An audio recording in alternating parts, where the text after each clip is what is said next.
नमस्कार, आप देख रहे हैं सार्थक समाचार और मैं हूं आपके साथ ज्योतिका। आइए रुक करते हैं खबर। श्री बागेश्वर धाम सरकार पंडित धीरेन्द्र कृष्ण शास्त्री वर्तमान समय में किसी परिचय के मोहताज नहीं है। देश और विदेशों में भी आज इनके करोड़ों की संख्या में भक्त मौजूद हैं।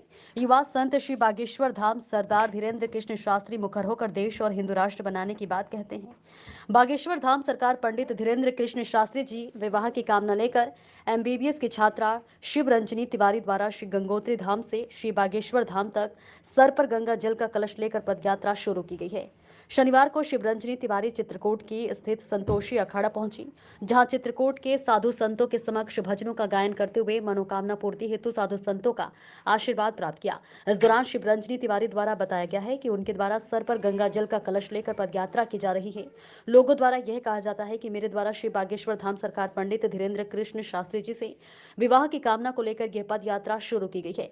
बार बार पूछे जाने के बाद भी शिव रंजनी तिवारी द्वारा केवल यही कहा जाता रहा है कि सभी लोग आगामी 16 तारीख का इंतजार करें, लेकिन उनके द्वारा कही गई बातों से यह साफ साफ अनुमान लगाया जा सकता है कि उनके द्वारा विवाह की कामना को लेकर ही पदयात्रा की जा रही है। उनके द्वारा केवल यही कहा जाता रहा है कि आगामी 16 तारीख को पूज्य धीरेन्द्र कृष्ण शास्त्री जी ही उनके मन की बात बताएंगे। इस बाबत संतोषी अखाड़ा के श्री महंत श्री रामजी दास महाराज से पूछने पर उन्होंने कहा कि विवाह संस्कार विधि का विधान होता है, लेकिन अगर इसकी कामना को लेकर शिव रंजनी तिवारी द्वारा पदयात्रा की जा रही है तब फिर चित्रकूट के साधु संतों का पूर्ण आशीर्वाद है। यात्रा में शिव रंजनी तिवारी के पिता, भाई और अन्य लोग भी शामिल हैं।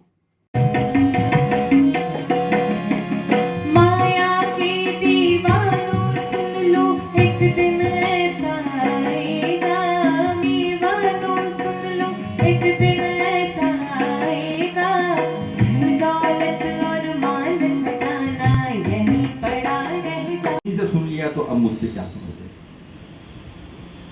ऐसी आप लोगों के चरणों के आशीर्वाद। साहब के शिष्य हैं, तबला बजाते हैं, बांसुरी बजाते हैं, बेंजो बजाते हैं, 8वीं कक्षा पास हुए, अद्भुत संगीत का इनका भी कमाल है। तो अधिक समय न लेते हुए जी, मैं सभी दर्शकों को बताना चाहूँगी, जो जब से मैंने ये गंगा कलश यात्रा स्टार्ट करी है गंगोत्री धाम से, जब से मैंने सर में कलश रखा है तब से तरह तरह की ट्रोलिंग हो रही है हर न्यूज़ में। हर कोई कहता है कि मैंने ये कलश यात्रा इसलिए की है क्योंकि मैं मनचाहा वर पाने की कोशिश कर रही हूँ। कई लोग कह रहे हैं कि मैं अपने हाथों में फूलों की माला लेके जा रही हूँ, जो कि मैं पंडित धीरेन्द्र शास्त्री जी के गले में डालने वाली हूँ। तो देखिए, मैं सभी लोगों को बताना चाहूँगी, जो महाराष्ट्री हैं, अंतर्यामी हैं, प्राणनाथ हैं, करुणा निधान है, हर किसी के मन की बात पहचान लेते हैं। तो मैं सभी को कहूँगी कि आप 16 जून तक का वेट कीजिए। 16 जून को हम सभी लोग महाराष्ट्र के साथ में लाइव होंगे, तो वहाँ से वो खुद ही मेरे मन की बात पढ़ के बता देंगे कि मैंने ये यात्रा क्यों निकाली है। तो सभी लोग मुझे देखते रहिए, सर्च करते रहिए शिव रंजनी तिवारी। नहीं, ये मैं ये क्यों बताऊँ, जो मेरे मन में है वो तो महाराष्ट्री खुद बताएंगे ना। मैं अगर बता दूंगी तो फिर वो नहीं, उसको आप प्रकट कर देना। नहीं, मैं प्रकट करना नहीं चाहती। ये बात राज रहे उतना ही अच्छा है, जब तक 16 जून को गुरुदेव जी के साथ में हम लोग लाइव नहीं हो जाते महाराष्ट्र के साथ में। तो क्या यह माना जाए कि ऐसा भाव है? मैं कुछ भी नहीं कहूँगी, जो भी बताएंगे हमारे महाराष्ट्र बताएंगे, मैं क्यों कुछ कहूँ। ये तो उनकी अपनी प्रतिज्ञा है या हम लोगों का प्रश्न है, ये तो नहीं बता सकते। परंतु अगर इस तरह के संयोग होते हैं तो ये दैवी संयोग होते हैं। ये चित्रकूट के संतों का आशीर्वाद तो है ही है, तो ये सब संयोग भी दैवी होते हैं। अगर भगवान की यदि ऐसी इच्छा है तो चित्रकूट के संतों का तो आशीर्वाद है उनके साथ। हमारे बीच पधारे हुए हैं श्री निर्मोही अखाड़ा के अधिकारी जी श्री दीनदयाल जी महाराज और हमारे संत सभी के चरणों में दंडवत प्रणाम करते हुए आज का ही कार्यक्रम इस निमित्त आयोजित किया गया कि चित्रकूट में ऐसी प्रतिभाएं आई हुई हैं और हम लोग उसका आनंद लें, लाभ लें।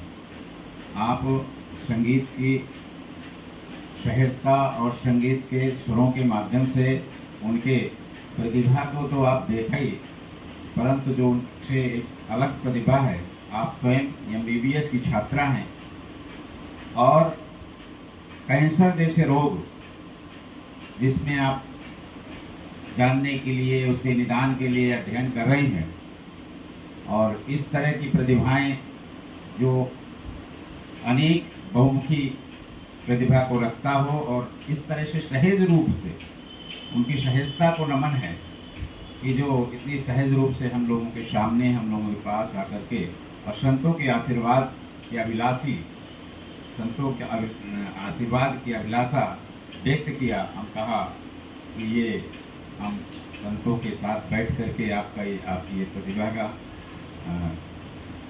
दिखाएंगे और उनको सुनाएंगे। हम बहुत आज गदगद हैं चित्रकूट में, और इनका जो बहुत बड़ा अभियान है, गंगोत्री से जल सर पे लेकर के पद यात्रा करते हुए और ये बागेश्वर धाम में जाकर के वहाँ अभिषेक करना भगवान शंकर का, ये व्रत लिया है, और वहाँ से पद यात्रा करते हुए चित्रकूट तक आप आई हैं, और चित्रकूट से बागेश्वर धाम के लिए प्रस्थान करेंगी। आप अनेक संतों के, जैसा कि आप अयोध्या में भी राम कथा का वाचन और किया, जिसमें हमारे जो यशस्वी मुख्यमंत्री हैं पूजनीय महंत स्वामी जो योगी आदित्यनाथ जी के सानिध्य में भी कथा का इनका प्रवचन हुआ है।